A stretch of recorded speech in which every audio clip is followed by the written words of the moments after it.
Have you ever heard of a haunted house that didn't want to scare anyone?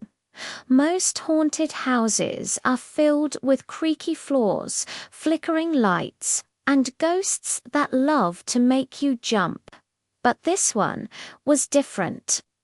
Tucked at the edge of Maplewood Town stood an old, crooked house that everyone called the Whispering Manor. The windows glowed faintly at night, and sometimes laughter could be heard echoing through the halls. But no one ever dared to go inside. Everyone assumed it was cursed, until one brave kid decided to find out the truth. This is the story of the friendly haunted house, where spooky meets sweet and fear turns into friendship. Long before Maplewood became the cheerful little town it is today, the Whispering Manor stood on the hill, watching over everyone below. Its tall windows and twisted chimneys gave it a mysterious charm, the kind that made people stare a little too long but never dare to get close. The townsfolk used to whisper about it at night. Some said they saw shadows dancing behind the curtains even when no one lived there.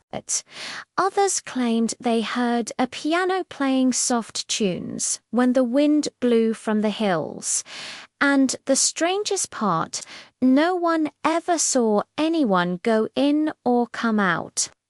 Old Mrs. Waverley, who ran the bakery, would tell kids, "Stay away from that house, dearies.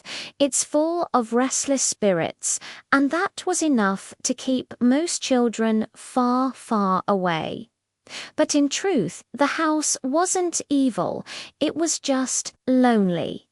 Inside those dusty halls, the spirits weren't plotting to scare anyone. They were waiting for someone kind enough, brave enough to listen to their story. Eli wasn't like most kids in Maplewood. While others ran from shadows, he chased them with a flashlight in one hand and a notebook in the other. He loved solving puzzles, uncovering secrets, and exploring every corner of town that others avoided. So when his friends dared him to step inside the Whispering Manor, Eli didn't flinch. He grinned and said, "Why not? Maybe the ghosts just need someone to talk to." That night, as the moon hung low and silver clouds drifted across the sky, Eli packed his backpack, a flashlight, a bag of marshmallows, and his favorite lucky charm, a tiny keychain shaped like a smiling ghost. He figured if he was going to meet ghosts, he might as well bring snacks. When he reached the gate of the old manor, the metal creaked softly, almost like a sigh. The air smelled like rain and old wood. The wind whispered through the trees, gentle but curious, just like him. Eli took a deep breath and said, "Okay, Whispering Manor, let's see what secrets you're hiding." The door opened on its own, not with a slam or a shriek, just a quiet, welcoming click. Eli froze. For a moment, he wasn't sure if he'd imagined it, that soft, bubbly giggle that didn't sound scary at all. It sounded happy. He clicked on his flashlight and pointed it down the hallway. Dust floated in the beam-like glitter, and the air smelled faintly of old flowers. The sound came again, this time a little louder, a little closer. "Hello?" Eli called, his voice echoing softly. "Is someone there?" The giggle answered him. Then came the faint patter of tiny feet, not running away, but toward him. From behind a half-open door peeked the roundest, friendliest little ghost Eli had ever seen. It was glowing faintly blue, with big, curious eyes and a shy smile that made it look more like a glowing marshmallow than a monster. "Hi," the ghost said in a voice that sounded like wind chimes. "You're not scared?" Eli laughed nervously. "Should I be, Boo?" The ghost shook its head so fast it looked like a bobble toy. "No, we don't like scaring people.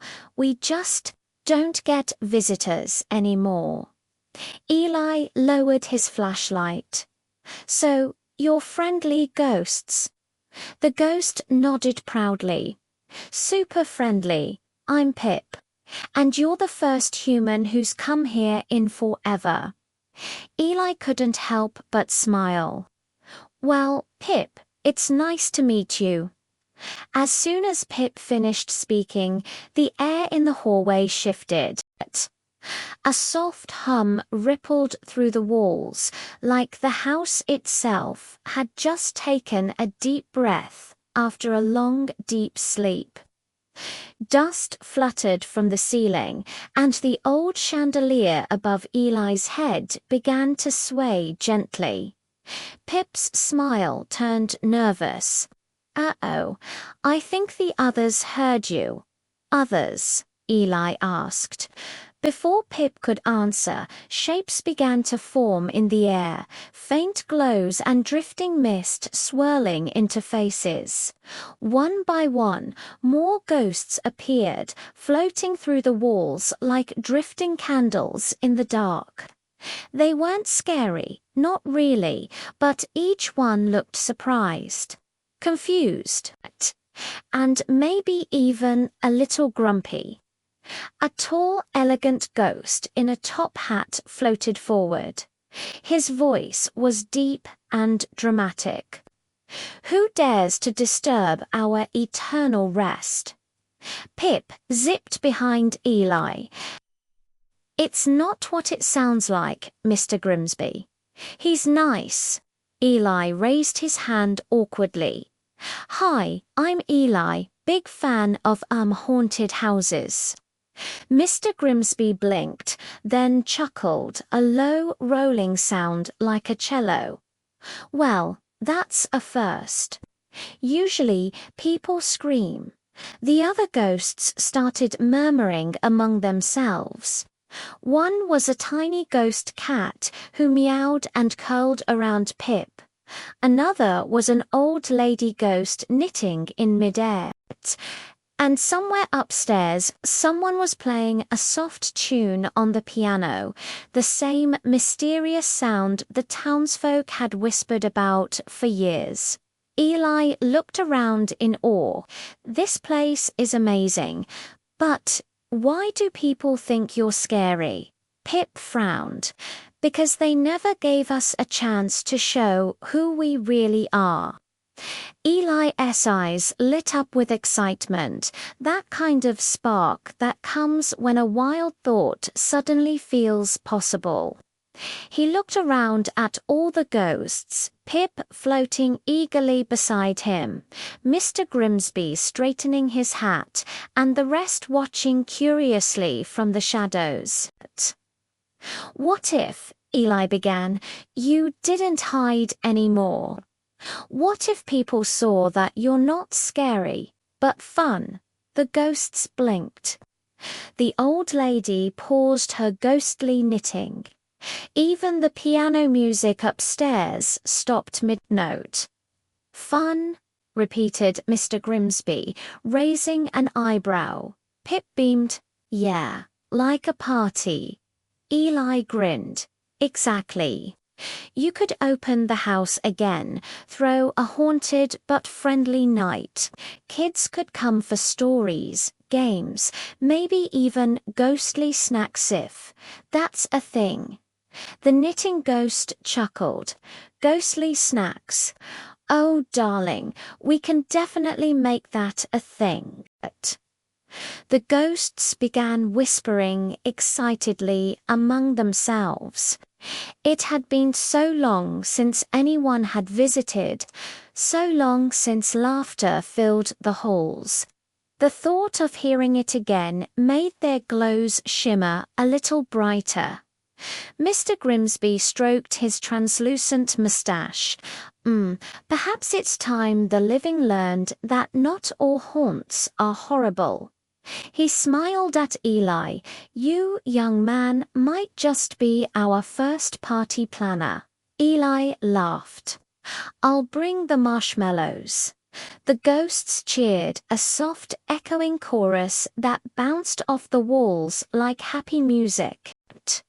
And for the first time in years, the Whispering Manor didn't feel cold or forgotten. It felt alive. For the next few days, Eli and the ghosts worked together like a team that had been waiting their whole afterlife for this moment. Cobwebs were dusted well, most of them a few were kept for atmosphere, candles were lit, and the grand piano upstairs was tuned by the ghostly musician named Clara. Pip floated around, hanging up glowing lanterns that shimmered like tiny moons. Eli painted a big sign to place by the gate. In bright, cheerful letters, it read, "Welcome to the friendly haunted house. Spooky, a little, fun." Absolutely. He posted flyers all around Maplewood, explaining that the manor would open for one special night, a safe, silly, spectacular evening for everyone. At first, people didn't believe it. Friendly ghosts. "Yeah, right," said one boy at the bakery. But curiosity in a small town spreads faster than frosting on cupcakes, and by sunset, half the town was buzzing with excitement. That evening, lanterns lit the hilltop path as families made their way toward the once feared manor. The gates creaked open on their own. This time, not spooky, but welcoming. As guests stepped inside, the air filled with soft, ghostly music and a warm, golden glow. The ghosts floated gracefully around, greeting people with polite bows, ghostly handshakes, and cheerful giggles. Kids laughed as Pip made marshmallows float through the air. Mr. Grimsby performed phantom magic, tricks pulling glowing cards from thin air. Even the ghost cat decided to nap on a little girl's lap and purred so softly she could feel the vibration in her chest. The townsfolk couldn't believe it. The house that once gave them chills now filled them with joy. Old Mrs. Waverley, the baker, even wiped away a tear. "I was wrong," she whispered. "They just wanted friends." Eli stood by Pip, smiling wide. "Told you this would work." Pip grinned. "You're the best human we've ever haunted." The laughter faded as a chilling wind swept through the grand hall, snuffing out the candles one by one. The piano stopped. The lanterns dimmed, and for the first time that night, even Pip looked afraid. "Uh-oh," Pip whispered, floating closer to Eli. That's not one of us." Eli gripped his flashlight, heart thumping in his chest. "What do you mean, not one of you?" From the far end of the hallway came a faint hum, low, hollow, and mournful. The temperature dropped, and a swirling mist began to gather near the grand staircase. Everyone, ghosts and humans alike, watched as the fog took shape. Out of the haze appeared a tall, ghostly figure in an old-fashioned cloak. His glow was dimmer than the others, his face half hidden in shadow.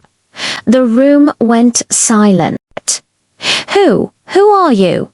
Eli asked softly. The figure's voice was a whisper like wind through cracked glass. I am the keeper of the manor, the first spirit to ever call this place home. Mr. Grimsby floated forward cautiously. Lord Alaric.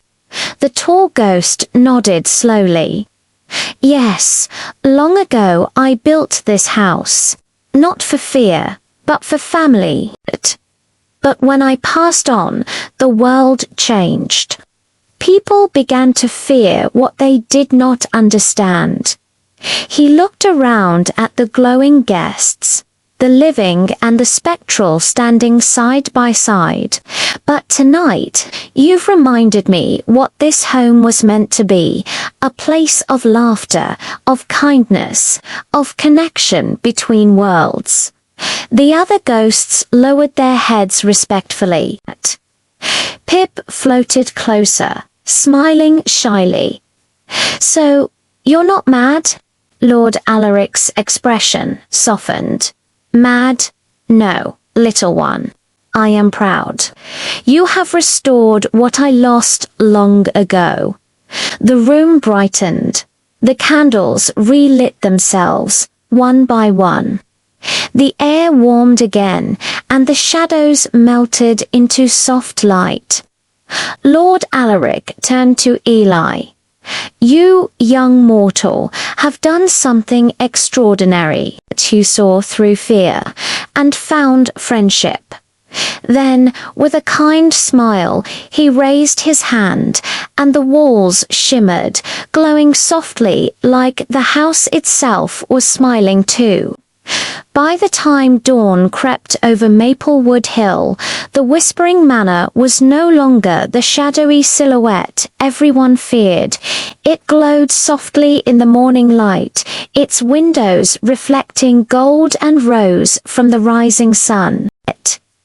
The laughter from the night before still seemed to hang in the air, faint like a happy echo that refused to fade. The townspeople walked home in small groups, still talking about what they had seen. Children waved at the house from the road, hoping Pip or one of the other ghosts might wave back. And they did, little flickers of light in the upstairs windows, twinkling like fireflies in daylight. Eli stayed behind a little longer, sitting on the old wooden steps with Pip hovering beside him. You did it, Pip said, his voice full of awe. You made everyone see us for who we really are. Eli grinned. No, we did it. You guys were amazing. Pip giggled, spinning in a happy loop. I guess we're officially the friendliest haunted house in the world now. Maybe even the only one, Eli teased. From the doorway, Mr. Grimsby tipped his hat. And you, young man, are always welcome here, living or eventually otherwise. Eli laughed. Let's stick with living for now. They all chuckled. Even the piano ghost, who played a light-hearted tune to match the mood.